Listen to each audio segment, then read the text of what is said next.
আমি নিশ্চয়তা দিচ্ছি, আমরা আমাদের পক্ষ থেকে মেয়াদ বৃদ্ধির কোনো প্রশ্ন তুলব না। একটা বিষয়ে সবাই জানতে আগ্রহী, কখন আমাদের সরকার বিদায় নেবে। এটার জবাব আপনাদের হাতে। কখন আপনারা আমাদেরকে বিদায় দেবেন? আমরা কেউ দেশ শাসনের মানুষ নই। আমাদের নিজ নিজ পেশায় আমরা আনন্দ পাই। দেশের সংকটকালে ছাত্রদের আহ্বানে আমরা এই দায়িত্ব গ্রহণ করেছি। আমরা সমস্ত শক্তি দিয়ে দায়িত্ব পালন করব। আমাদের উপদেষ্টা মণ্ডলীও এই লক্ষ্যে উদ্বুদ্ধ হয়ে সবাই মিলে একটা টিম হিসেবে কাজ করে যাচ্ছি।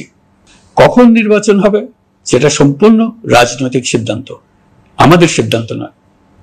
দেশবাসীকে ঠিক করতে হবে আপনারা কখন আমাদেরকে ছেড়ে দেবেন। আমরা ছাত্রদের আহ্বানে এসেছি, তারা আমাদের প্রাথমিক নিয়োগকর্তা। দেশের আপামর জনসাধারণ আমাদের নিয়োগ সমর্থন করেছে। আমরা ক্রমাগতভাবে সবাইকে বিষয়টি স্মরণ করিয়ে যাব, যাতে হঠাৎ করে এই প্রশ্ন উত্থাপিত না হয় আমরা কখন যাব। তারা যখনই বলবে আমরা চলে যাব। আমরা সংস্কারের অংশ হিসেবে নির্বাচন কমিশনকেও সংস্কার করব। কমিশনকে যে কোনো সময় আদর্শ নির্বাচনের জন্য প্রস্তুত রাখব।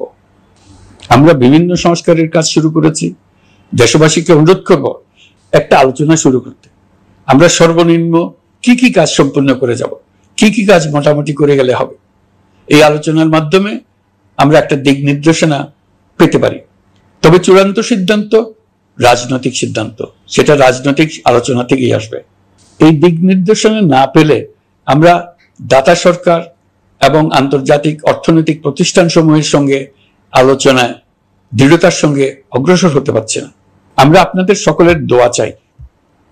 যে কদিন আছি সেই সময়টুকু উপদেষ্টা মণ্ডলীর প্রত্যেকে নিজ নিজ সাধ্যমতো দেশের এই সংকটকালে সংকট উত্তরণে যেন নিজ নিজ মেধা সাধ্যমতো কাজে লাগাতে পারে। নতুন বাংলাদেশ গড়ার যে সুযোগ ছাত্র জনতার রক্তের বিনিময়ে আমরা অর্জন করলাম, আমরা আমাদের মতানৈক্যের কারণে সেটা যেন হাতছাড়া করে না ফেলে, এটা আমরা নিশ্চিত করতে চাই। এই সুযোগ এবার হারিয়ে ফেললে আমরা জাতি হিসেবে পরাজিত হয়ে যাব। শহীদ, আহত এবং জীবিত ছাত্র জনতার কাছে আমরা প্রতিজ্ঞাবদ্ধ থাকতে চাই।